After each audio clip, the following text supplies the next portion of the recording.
Dalam renungan saya sebelumnya, saya bicara tentang adanya tingkatan-tingkatan di neraka tergantung besarnya dan banyaknya dosa seseorang.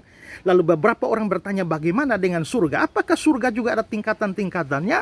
Nah, kalau saudara baca dalam Matius 5 ayat 19 dikatakan, siapa meniadakan salah satu hukum Taurat ini dan mengajarkan pada orang lain, dia akan menempati tempat yang paling rendah dalam surga. Sedangkan yang mengajarkan semuanya, dia akan menempati tempat yang paling tinggi dalam kerajaan surga. Berarti memang di surga itu ada tempat yang tinggi, ada tempat yang rendah.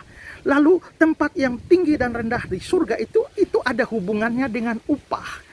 Dan upah itu ada hubungannya dengan perbuatan baik dan pelayanan kita selama kita ada dalam dunia. Wahyu pasal 22 ayat 12 bilang, aku datang membawa upah untuk membalaskan kepada setiap orang menurut perbuatannya. Lalu juga 1 Korintus 15 ayat 58, dalam persekutuan dengan Tuhan jeripayahmu tidak sia-sia. Matius 10 ayat 42, air sejuk secangkir saja yang kamu berikan, kamu tidak akan kehilangan upahnya. Itu berarti perbuatan baik kita, pelayanan kita, pengorbanan kita di dalam pekerjaan Tuhan, itu semua diperhitungkan sebagai upah kita. Nah, satu hal yang harus kita camkan adalah bahwa masuk surga itu bukan upah.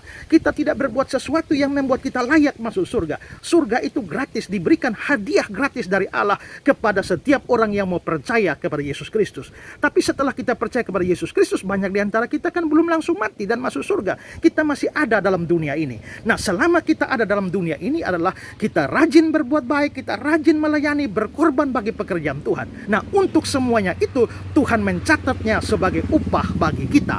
Nah, kalau sudah begitu, maka perhatikan bahwa tentu upah tidak bisa sama. Karena perbuatan baik orang beda-beda, pelayanan orang beda-beda, pengorbanan orang beda-beda.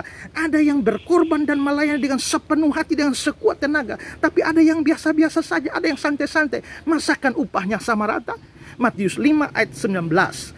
Juga Matius 5 ayat 12, lalu juga Lukas 6 ayat 23, ayat 35, Ibrani 10 ayat 35, itu secara eksplisit bicara tentang upah yang besar atau besar upah.